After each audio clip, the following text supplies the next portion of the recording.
Welcome to the Fate Spun channel, a place where every story will make you feel, wonder, and hold your breath.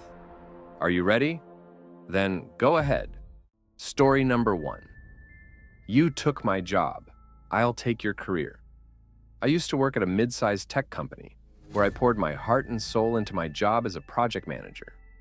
My results spoke for themselves, and my team was consistently ranked among the best in the company.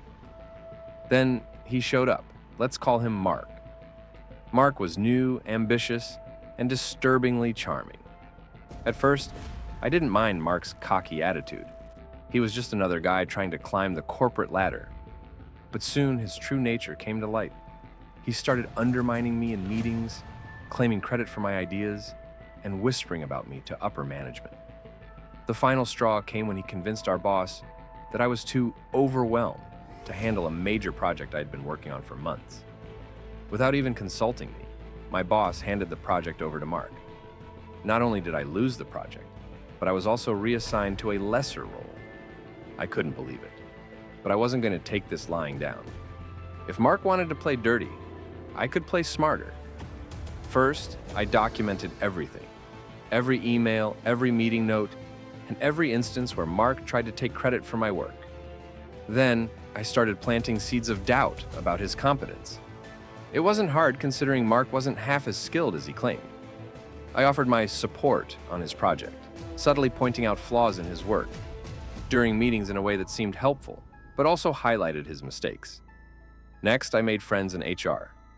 I shared my concerns casually, painting a picture of Mark as someone who was not a team player. I also hinted at his inappropriate comments, because yes, Mark thought he could charm his way into favoritism with off-color jokes. HR started keeping an eye on it. Then came the coup de grace. Mark had planned to pitch a major initiative to the CEO, a move that could have cemented his rise in the company. What he didn't know was that I had been quietly working with a few colleagues to create a better proposal. On the day of his presentation, my team and I swooped in with our well-polished alternative. We even pointed out the flaws in his pitch. Politely, of course. The CEO was impressed with us, not Mark. Mark's downfall was swift. After our successful pitch, upper management began to question why Mark was given the project in the first place. My documentation and HR's growing concerns about him sealed the deal. Mark was let go within a month. As for me, I was reinstated to my old position and given a promotion shortly after. It turns out, success is the best revenge. Story number 2, the day I took down my backstabbing roommate. A couple of years ago, I shared an apartment with this guy. Let's call him Alex. At first, Alex seemed chill. We split rent, shared groceries, and even hung out sometimes. But it didn't take long for cracks to show. Alex had this nasty habit of borrowing my stuff without asking. My headphones, my video games, even my clothes. He always had some lame excuse like, "Oh, I thought you wouldn't mind," or "I was just going to give it back." The final straw was when he borrowed my brand new laptop without asking and managed to spill coffee all over it. Of course, he denied it, even though there were coffee stains all over the desk. I confronted him and he shrugged it off, saying, "It's just a laptop. Chill out." No apology, no offer to replace it. That's when I decided I was done. But instead of raging at him, I plotted my revenge. See, Alex had one weakness. He loved parties. And not just any parties, but wild, messy ones. He'd host them at our place every other weekend, turning our apartment into a frat house. I usually avoided them, but I realized his parties were my way in. First, I started casually mentioning to our landlord about the noise levels and the unexpected guests Alex would invite. The landlord didn't seem thrilled, but he needed proof. So, during one of Alex's ragers, I stayed home and took photos of everything. The overflowing trash, beer bottles scattered everywhere, and the noise complaints texted by our neighbors. Next, I created a fake email account and posed as a neighbor to send these photos to the landlord. A week later, the landlord gave us a formal warning. Alex didn't take it seriously, of course. Then came phase 2. Alex was also notorious for skipping his share of the bills. I had been covering for him for months because I didn't want to ruin my credit. But this time, I stopped paying for anything in his name. When the internet got shut off, Alex freaked out and blamed me.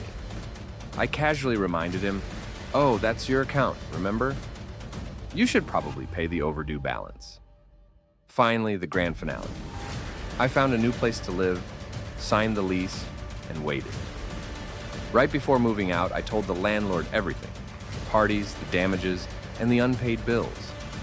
I handed over all the proof I'd gathered, then moved out without saying a word to Alex.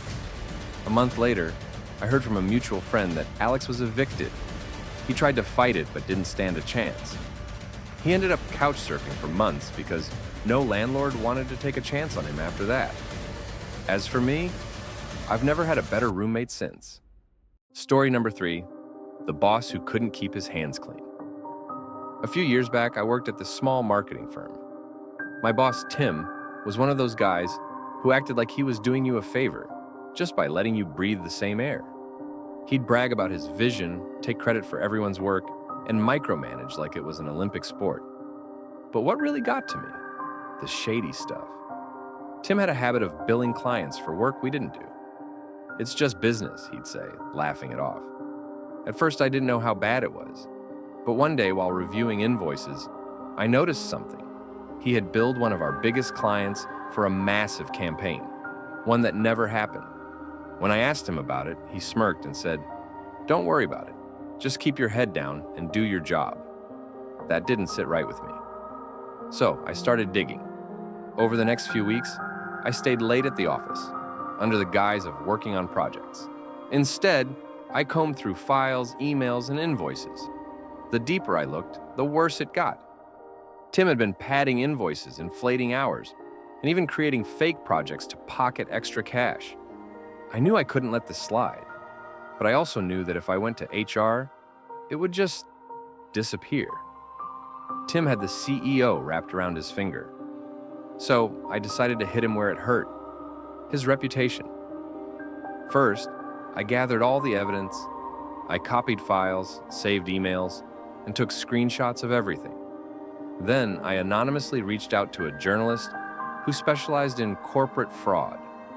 I gave them everything they needed to build a rock-solid story. Next, I waited for the right moment. Tim was about to pitch to a potential client, a huge contract that would have made him untouchable in the company. On the day of the pitch, the article dropped. It exposed every dirty trick he'd pulled, complete with documentation. The fallout was immediate. The potential client pulled out, and existing clients started calling to cancel contracts. The CEO had no choice but to fire Tim to save face. But it didn't end there. The journalist's article caught the attention of regulators, and Tim ended up under investigation for fraud. Last I heard, he's still trying to rebuild his career, but no one in the industry will touch him. As for me, I left that toxic company soon after and started freelancing. Best decision I ever made. Thank you for watching the video. Subscribe to the channel, like it, and don't forget to leave a comment. See you in the next video. Good luck!